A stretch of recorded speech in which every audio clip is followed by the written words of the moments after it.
अस्सलाम वालेकुम दोस्तों, मेरा नाम है जहांगीर और आप देख रहे हैं इलेक्ट्रिकल ट्रिक्स। तो दोस्तों, आज हमारी वीडियो का एक अहम टॉपिक है कि हम एक लैंप को मुख्तलिफ 4 जगहों से किस तरीके से कंट्रोल कर सकते हैं। हम एक लैंप को 2 बटन 2 स्विच से कैसे कंट्रोल करते हैं, इस पर हमने वीडियो ऑलरेडी बना के रखी हुई है। उस वीडियो का लिंक भी मैं डिस्क्रिप्शन में डाल दूंगा। आज की वीडियो बहुत ज़्यादा इंटरेस्टिंग होने वाली है, तो वीडियो को एंड तक ज़रूर देखिएगा। इसके किस तरीके से कनेक्शन किए जाते हैं 4 मुख्तलिफ जगहों से एक ही लैंप किस तरीके से कंट्रोल किया जाता है। तो उसके लिए हमने 2 वे स्विच का इस्तेमाल किए हैं, जिसके 3 टर्मिनल होते हैं। आप देख सकते हैं इसके 3 टर्मिनल हैं और जो हमारा नॉर्मल स्विच होता है उसके 2 टर्मिनल होते हैं। तो आज हम इस स्विच का इस्तेमाल नहीं कर रहे हैं, हमने 2 वे स्विच ले लिए हैं। कितने?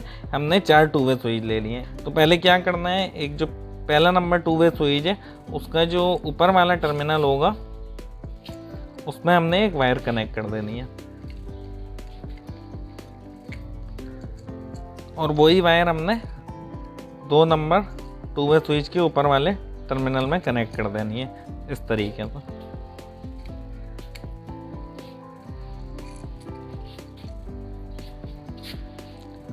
उसके बाद हमने तीसरा नंबर जो 2 वे स्विच होगा उसके ऊपर वाले टर्मिनल में वायर कनेक्ट करनी है और ये वायर हमने 4 नंबर टर्मिनल के ऊपर वाले 4 नंबर स्विच के ऊपर वाले टर्मिनल में यही वायर कनेक्ट कर देनी है।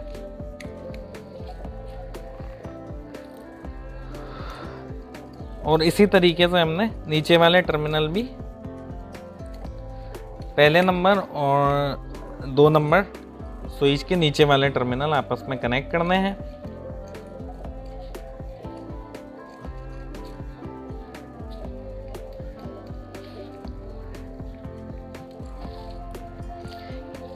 ये क्वेश्चन हमसे इलेक्ट्रिक के इंटरव्यू में भी अक्सर पूछा जाता है, तो इस वीडियो को आप ज़रा ध्यान से देखिएगा और एंड तक देखिएगा।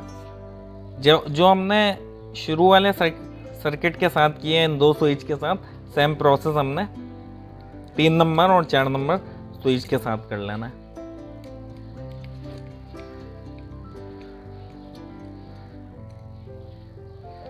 ये आप देख सकते हैं इसकी अभी इस वक्त आधी वायरिंग मुकम्मल हो गई है। अब हमने क्या करना है, अब आप देख सकते हैं इन सबके बीच वाले यानी कि कॉमन जो टर्मिनल है वो खाली पड़े हुए हैं। तो 3 नंबर स्विच और जो हमारा 2 नंबर स्विच होगा, इन दोनों के बीच वाले कॉमन टर्मिनल हमने आपस में मिला देना है।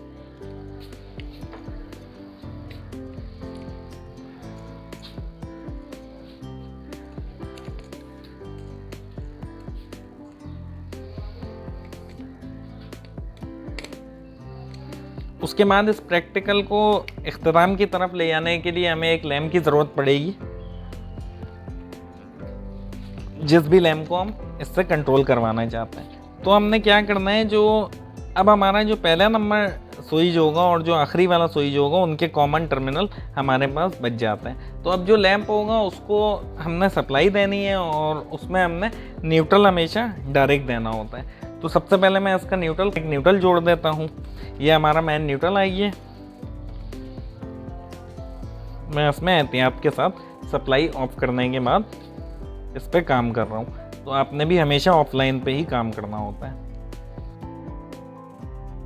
ये इस पर मैंने टेप कर दिया। अब जो हमारा ये वाला लैंप होगा, इसका जो आखिरी वाला स्विच होगा उसके कॉमन वाले टर्मिनल में मैंने इसके फेस की वायर कनेक्ट कर देनी है। अब हमारे में कंफ्यूजन बिल्कुल ख़त्म हो जाती है। अब सिर्फ एक ही टर्मिनल हमारे पास बचता है, पहले नंबर स्विच का कॉमन टर्मिनल। उसमें हमने इनकमिंग फेस कनेक्ट कर देना है और यहाँ पे हमारा सर्किट ऑन होने के लिए तैयार हो जाएगा।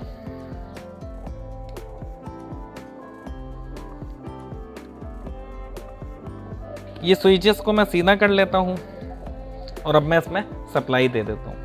तो एक बंदा अगर यहाँ से एंटर करता है, स्विच की डायरेक्शन चेंज करेगा और ये स्विच ऑन हो जाएगा। ये कहीं और से भी चाहे तो हमारी ये वापसी वहाँ से चाहे तो ऑन कर सकता है। तो इस तरीके से ये सर्किट हमारा काम करते हैं, जो हर जगह से आपके सामने है। ये बिल्कुल हो रहा है स्विच, ये आपके। और इस तरीके से ऑपरेट करेगा, ये स्विच हर जगह से ऑपरेट करेगा। और अगर वीडियो आपको पसंद आई हो, इन्फॉर्मेटिव लगी हो तो वीडियो को लाइक कर दीजिएगा। नहीं किए चैनल पे नए हैं तो चैनल को काइंडली सब्सक्राइब कर दीजिएगा, क्योंकि हम इस चैनल पे इस तरह का कंटेंट अपलोड करते रहते हैं।